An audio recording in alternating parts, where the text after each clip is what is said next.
안녕하십니까, 이고스페이스 디자인 이창준입니다. 이번에 소개해드릴 현장은 위례 송파푸르지오 42평형입니다. 이곳의 구성원은 부부 2분과 따님 2분, 총 4분이 거주하실 공간이고요. 이 가족의 라이프 스타일을 저희 이고스페이스 디자인이 어떻게 공간에 녹여냈는지 지금부터 영상을 통해 설명드리겠습니다.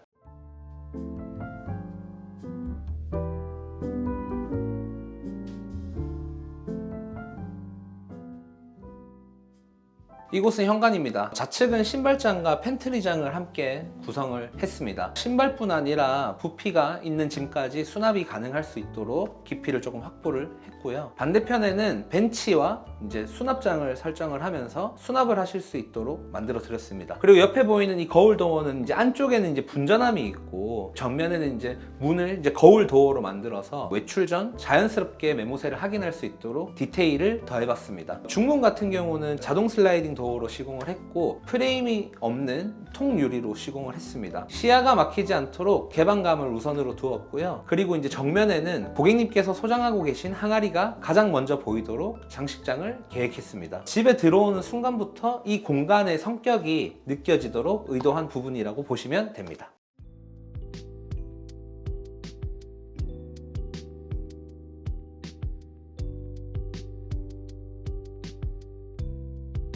기존 복도에는 얕은 수납장이 많이 있었는데요. 근데 이제 그 깊이가 애매해서 실사용이 조금 불편한 구조였습니다. 그래서 이제 구조를 다시 저희가 정리를 했고, 항아리장 같은 경우는 기존 벽체 일부를 철거를 해서 공간을 확보를 해주고, 팬트리장 같은 경우는 안방 드레스룸 일부 면적을 조정을 해서 거실적으로 면적을 내주었습니다. 그리고 옆으로는 저희 고객님께서 평소에 위스키 수집이 취미라고 하셔서 그 위스키를 보관할 수 있는 별도의 위스키 진열장을 계획했습니다. 단순 수납이 아니라 고객님의 취향이 드러나는 공간으로 만들어 드리고 싶었습니다. 다음은 이번 현장의 핵심 공간인 주방으로 가서 설명드리도록 하겠습니다.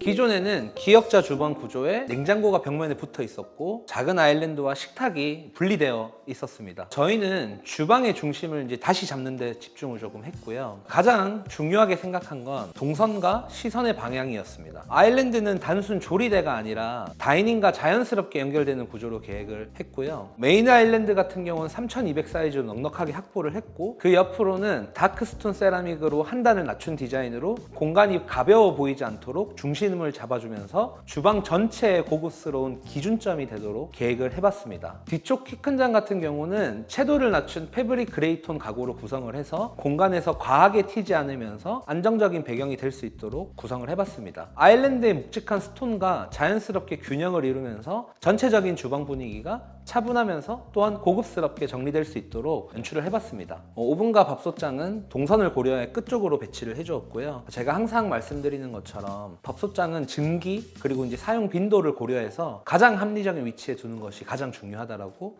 생각합니다. 그리고 이제 기존 주방 발코니 같은 경우는 저희가 확장을 해주어서 그 공간을 팬트리 공간으로 재구성을 했고요. 결과적으로 조리하는 공간이 아니라 머물고 싶은 공간으로 만들어 드렸습니다.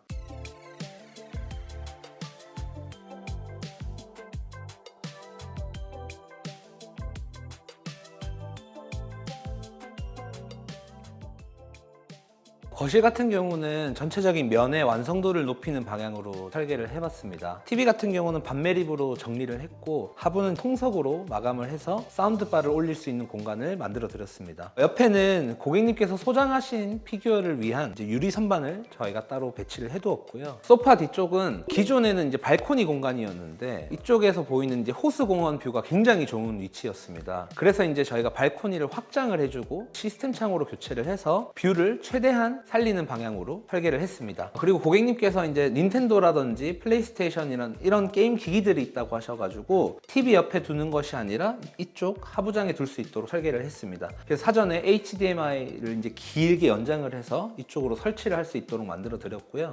이런 부분들이 사실 작은 디테일이지만 공간의 완성도를 크게 좌우하는 부분이라고 저희는 생각을 하고 있습니다. 그리고 기존에는 안방문이 여기에 위치해 있었는데요. 이 부분을 조정을 해서 공용부에서 사용할 수 있는 복도로 설계를 했고, 복도 라인에는 추가적인 수납 공간을 만들어 드렸습니다.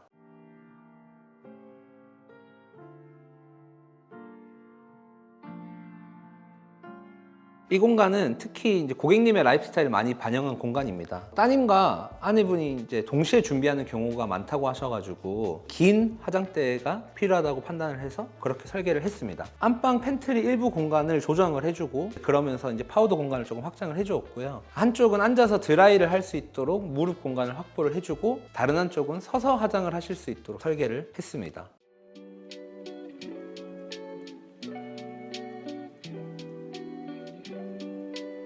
공용욕실 같은 경우는 저희가 조적 파티션으로 이제 공간을 분리를 해주고 세면대와 샤워 공간에 매립 수전을 설정을 했습니다. 그리고 이제 하나 특이한 거는 기존에 있었던 욕실보다 저희가 10cm 정도 가량 더 높이를 확보를 해서 조금 더 높은 욕실로 만들어 드렸고요. 그리고 이제 여기 시공된 타일 같은 경우는 이태리 브랜드인 피안드레라는 곳에서 이제 나오는 파타고니아 타일입니다. 원래는 이제 세라믹으로 나오는 형태인데 이거를 이제 600에 1200 사이즈로도 나오는 이제 제품이어가지고 특히 이제 이 고객님과 좀 어울리는 분위기여가지고 저희가 좀 제안을 드렸고 이번에 조금 더 유니크한 욕실을 만들어 드리려고 노력을 많이 했습니다. 그리고 이제 옆면 같은 경우는 일반적인 콘센트가 아니라 까티파티에서 나오는 이제 콘센트를 시공을 했고 까티파티 같은 경우는 콘센트 자체가 이제 세라믹으로 만들어진 콘센트라서 굉장히 고가의 콘센트인데 공간의 분위기를 조금 더 귀엽게 만들어 줄 수 있지 않나 생각해서 이번 현장에 적용을 해보았고요. 옆에는 이제 거울을 매립했고 또한 이제 매립장을 만들어 드렸습니다. 여기는 저희가 이제 기존에 있었던 장을 좀 철거를 해서 저희의 스타일로 새로 풀어 보았는데요. 문을 여시면 이제 위쪽에 이제 수납을 하실 수 있는 곳과 아래는 이제 청소 도구를 걸어둘 수 있는 공간을 저희가 좀 만들어 봤습니다. 아무래도 이제 욕실에 청소 도구 같은 경우는 이제 보관하기가 조금 이제 어렵다 보니까 그런 공간들이 있으면 참 좋겠다라고 저희가 이제 생각을 하는데 여기 마침 이제 공간이 저희가 확보할 수 있는 공간이 있어서 이제 아래쪽으로 청소 용품 같은 거를 두실 수 있도록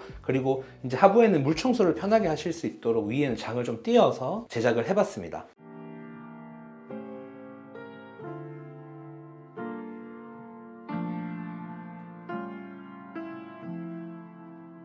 안방욕실 같은 경우에도 똑같이 조적 파티션과 이제 매립 수전으로 디테일을 좀 잡아줬고요. 이 욕실 같은 경우는 이제 남편분께서 선호하시는 어두운 블랙 욕실을 조금 표현하고자 했습니다. 그래서 저희가 될 수 있으면 무늬가 많이 없는 블랙 타일을 좀 고르려고 노력을 했고 실제로 보시면 이게 좀 굉장히 매트한 무광의 블랙의 느낌이 나서 화이트인 도기들이 좀 더 포인트가 되는 욕실이지 않을까 생각합니다.